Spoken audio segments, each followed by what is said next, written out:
Welcome to 9 vibes. Gujarat ముఖ్యమంత్రిగా ప్రమాణ స్వీకారం చేసినప్పటి నుంచి అజేయంగా ముందుకు సాగుతున్న మోదీ ఈసారి సరికొత్త ప్రణాళికతో ప్రజల ముందుకు వచ్చారు. ఎన్డీఏ మిత్రపక్షాలతో కలిసి 400 సీట్లలో విజయం దక్కించుకుంటామని చెప్పిన ప్రధాని మోదీ ఆ వ్యూహానికి తగ్గినట్లుగా అడుగులు వేస్తున్నారనిపిస్తోంది. అందులో భాగంగా ప్రస్తుతం మిషన్ జ్ఞాన్ పై దృష్టి పెట్టినట్లు తెలుస్తోంది. అసలేంటి మిషన్ జ్ఞాన్?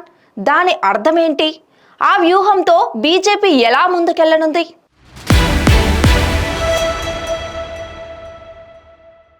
బీజేపీకి ఒంటరిగా 370 స్థానాల్లో విజయం దక్కుతుందని మిత్రపక్షాలతో కలుపుకుంటే తమకు 400 సీట్ల పైమాటే దక్కినా ఆశ్చర్యం లేదని మోదీ ప్రకటించారు.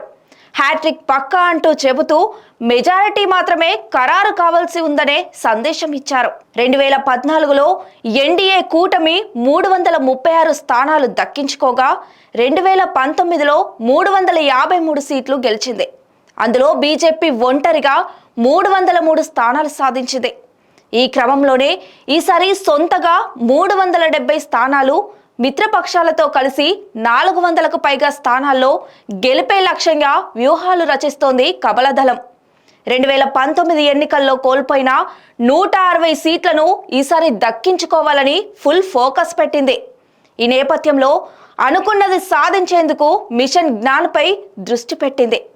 లోక్సభ ఎన్నికల నేపథ్యంలో సమాజంలోని కీలక వర్గాలను ఆకట్టుకునేందుకు ప్రధాని మోదీ రూపొందించిన పదమే జ్ఞాన్.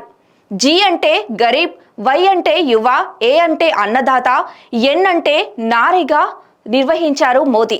మధ్యప్రదేశ్, రాజస్థాన్, ఛత్తీస్గఢ్లో గెలిచిన తర్వాత ఢిల్లీలో బీజేపీ జాతీయ ప్రధాన కార్యాలయంలో జరిగిన మీటింగ్లో మోదీ ఈ జ్ఞాన్ ప్రస్తావన తీసుకొచ్చారు. దేశంలో పేదలు, యువత, రైతులు, మహిళలను మాత్రమే 4 కులాలుగా మోదీ పేర్కొన్నారు. ఇప్పుడు ఈ మిషన్ జ్ఞాన్తోనే ఎన్నికల్లోకి వెళ్లనున్నారు.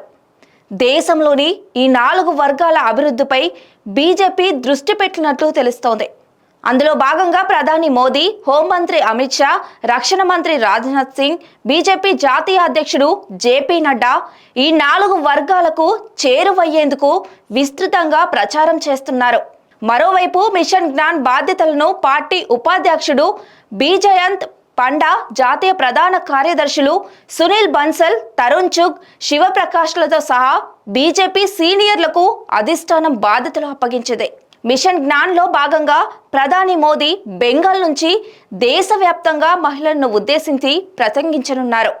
ఈ కార్యక్రమానికి ఇంకా తేదీ ఖరారు కాలేదని పార్టీ వర్గాలు తెలిపాయి. ప్రస్తుతం బెంగాల్ను సందేశ్ ఖాళీ వ్యవహారం రాజకీయంగా కుదిపేస్తోంది.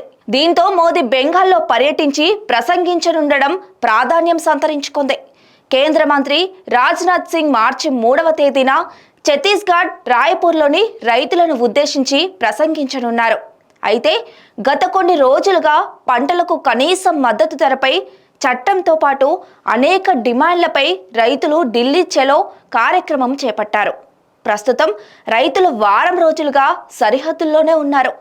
ఇటీవలే చర్చల కోసం రైతులను కేంద్రం ఆహ్వానించింది. కానీ రైతు సంఘాల నేతలు నిరాకరించారు. మార్చి 4వ తేదీన బీజేపీ జాతీయ అధ్యక్షుడు జేపీ నడ్డా మహారాష్ట్ర నాగ్పూర్లోని యువతను ఉద్దేశించి మాట్లాడనున్నారు. అదే నెల 7వ తేదీన ఓటర్లను ఉద్దేశించి మరో కార్యక్రమాన్ని చేపట్టనున్నారు. మిషన్ జ్ఞాన్లో భాగంగా మార్చి 5వ తేదీన బీహార్ పాట్నాలో ఓబీసీ మహాసభలో కేంద్ర హోంమంత్రి అమిత్ షా పాల్గొననున్నారు. అయితే ఈ మిషన్ జ్ఞాన్ కింద ప్రచార కార్యక్రమాలు మార్చి 10వ తేదీ కల్లా ముగించాలని పార్టీ అధిష్టానం నిర్ణయించిందట. ఇంత వ్యూహం అమలుకు తమదైన శైలిలో ముందుకు వెళ్తున్న బీజేపీ కిసాన్ చౌపాల్ వంటి కార్యక్రమాల ద్వారా రైతులను కలుస్తున్నారు బీజేపీ నాయకులు. మహిళలకు కేంద్ర ప్రభుత్వం అందిస్తున్న పథకాలపై బీజేపీ మహిళా మోర్చా ప్రచారం చేస్తోంది. ఎన్నికల నోటిఫికేషన్కు ముందే పెద్ద ఎత్తున ప్రచార కార్యక్రమాలు నిర్వహిస్తోంది. ఇటీవలే ఢిల్లీలో జరిగిన బీజేపీ జాతీయ సదస్సులో పార్టీ ఎన్నికల ప్రచారానికి సంబంధించిన అన్ని కార్యక్రమాలను రూపొందించి చర్చించింది అధిష్టానం. ఇప్పటికే గెలుపు అంచుల్లో ఉన్నాం అన్న సంకేతాలను పంపుతున్న బీజేపీ కార్యాచరణ కూడా అదే స్థాయిలో చేస్తోంది. Stay tune to 9 Waves.